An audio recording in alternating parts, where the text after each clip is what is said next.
Okay, perfect. Go ahead and say and spell your name. Morning. My name is Bill Ganley, Ganley, and I am the Chief of the Humane Law Enforcement Department at San Diego Humane Society.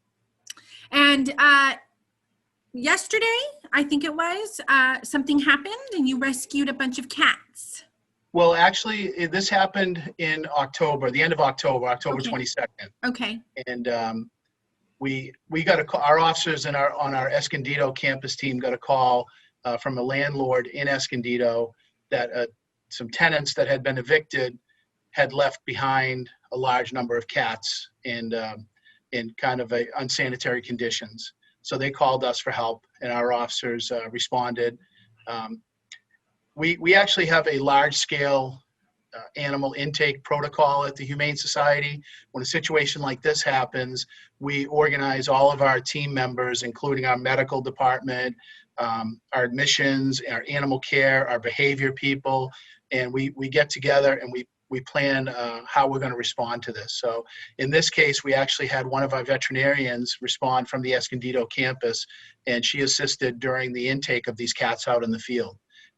She identified who were the most seriously ill cats, and so we're able to do triage right there and bring them into our hospital in Escondido and treat all of them. So, wow. So there was about 31 cats. yeah, I think that's the final. Yeah, 31 cats came in. We also elicited the support of our volunteer folks with our emergency response team. They helped out in the field gathering up the animals, because obviously these cats were left behind to their own devices, no food or water. So they were a little, stressed. Mm-hmm. So we try to minimize the amount of stress when we handle these animals so that we have the minimal amount of transfer from, the boxes or the crates to our medical folks. So they all seem to be doing well or better, and they've been transferred out through a rescue organization now. So at some point they will be eligible for adoption. That is, let me take a real quick, I think they've been exited through that rescue group. I don't know the status of whether or not they'd be eligible for adoption, but if your viewers, obviously we always have animals available for adoption, so we can accommodate any request really. And so do you know who the people were that were evicted, and what does this mean for them? Well, the fact of leaving the animals behind the way they did is we believe is a crime, and we're investigating that, and we will present our case to the district attorney's office, and ultimately they'll decide whether or not we can move forward with charges. But we're fortunate in San Diego County because our district attorney's office back in 2018 set up an animal cruelty task force, and we're involved with that. So we've been working with a prosecutor assigned to that task force from the beginning. So we will be submitting the case to the DA's office. And how severe, or I mean, what was the range of, how sick some of them were, or were any of them healthy? Some were, obviously some were better than others. So some were not as sick as the others, but many of them, if not all, but most of them had issues that needed to be addressed by our medical team. Some very, very sick, and thankfully, with the intervention of our team, they were able to be brought back to decent health. So, okay. Anything that I didn't ask that you wanted to say?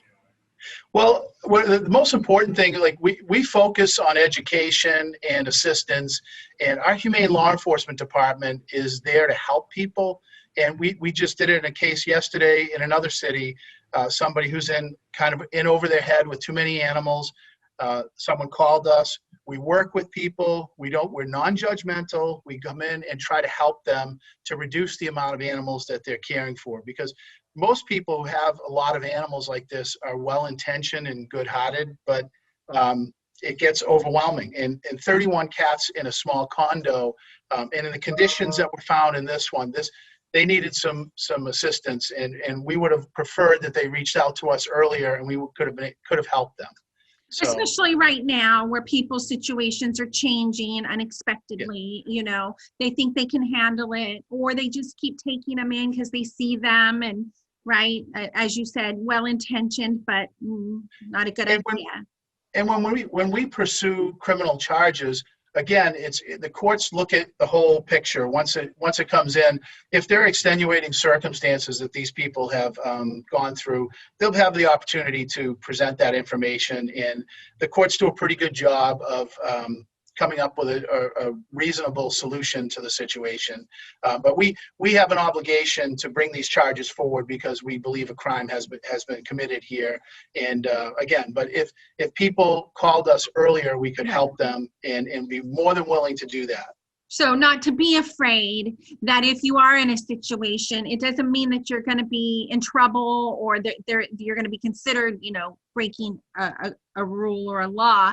More for help. Call for help first so it doesn't turn into that kind of a situation. Absolutely. We can assist people with, like food. We provide free food every day here at the shelter, all of our shelters, San Diego, Escondido, Oceanside, El Cajon.